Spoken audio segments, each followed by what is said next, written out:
Hallelujah, Hallelujah,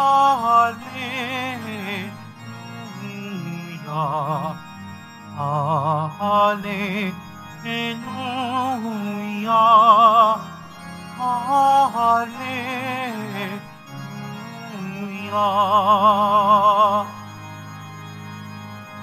Hiningin ko sa Ama, Espiritu'y sugo niya, upang sumainyo na. Hallelujah, Hallelujah,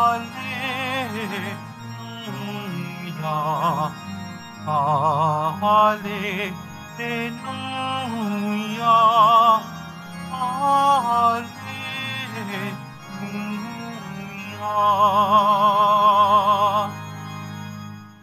Sumainyo ang Panginoon. At sumaiyo rin. Ang mabuting balita ng Panginoon ayon kay San Juan. Papuri sa iyo, Panginoon. Noong panahong yun, sinabi ni Jesus sa kanyang mga alagad, "Marami pa akong sasabihin sa inyo, ngunit hindi pa ninyo kayang unawain ngayon. Pagdating ng Espiritu ng Katotohanan, tutulungan niya kayo upang maunawaan ninyo ang buong katotohanan. Sapagkat magsasalita siya hindi sa ganang kanyang sarili. Sasabihin niya sa inyo ang kanyang narinig. At ipapahayag ang mga bagay na darating. Pararangalan niya ako, sapagkat sa akin magmumula ang ipapahayag niya sa inyo. Ang lahat ng sa Ama ay akin. Kaya ko sinabing sa akin, magmumula ang ipapahayag niya sa inyo." Mga kapatid, ang mabuting balita ng Panginoon. Pinupuri ka namin, Panginoong Heso Kristo. Magsiupo muna tayong lahat. Sa larangan po ng ating pagsamba ay atin pong tinitignan kahit saan, anong lugar, ang mga pagkakataon na may pahayag po natin ang ating pagkamangha sa lahat ng ipinagkaloob ng Diyos sa atin.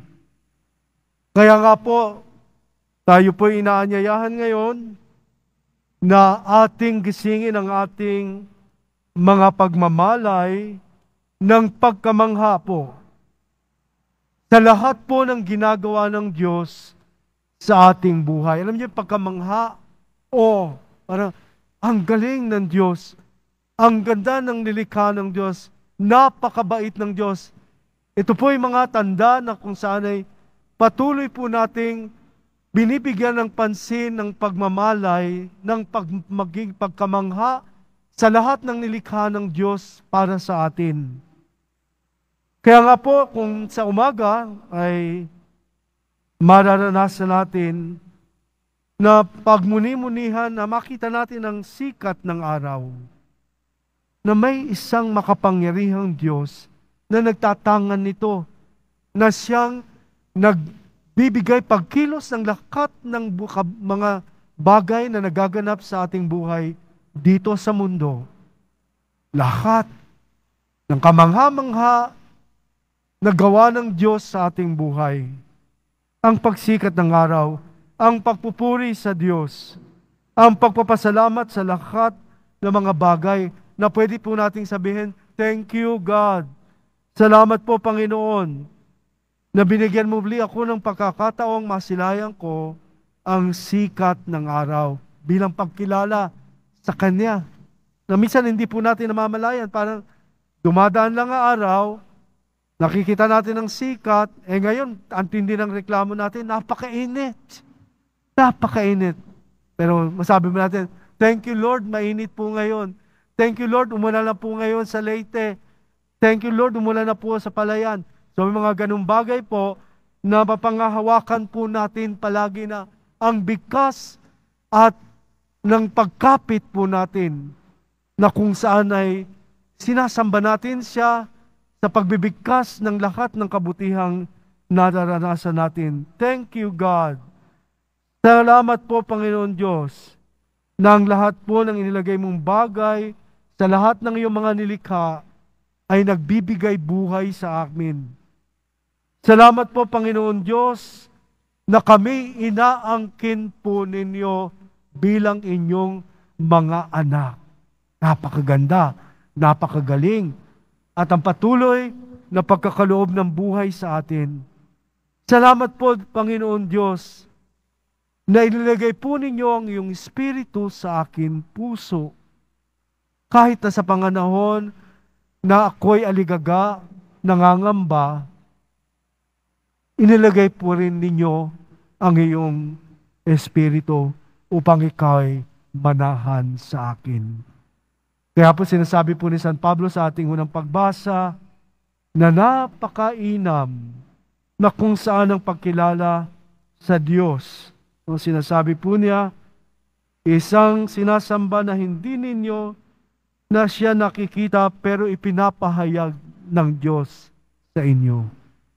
Kaya ang pagpapahayag ng Diyos, lagi siyang lumalapit sa atin kahit na tayo'y lumalayo. Ang Diyos ay hindi humihinto ng kanyang paglapit sa atin. Kaya kilalanin po natin sa lahat ng kabutihan at kagandahang loob ng Diyos sa atin. Ipinapahayag, ipinagkakaloob ng buong sanglilikha na siyang nararanasan po natin ay makita natin ng Diyos kahit hindi natin siya nakikita, pero nakikita natin ang lahat ng mga kamangha-mangha na kanyang nilikha. Bilang pagkilala, bilang pagtatangi na ang Diyos na ito ang siyang nagdudulot ng lahat ng mga bagay na ito. Kaya nga po sa panalangin natin, Panginoon, salamat po sa bagong umaga. Salamat po sa lahat ng mga biyaya na inyo pong pinagkakaloob. Sa lahat po ng anumang mga dumarating sa aming buhay, kayo po ang may hawak. Kayo po ang may kontrol.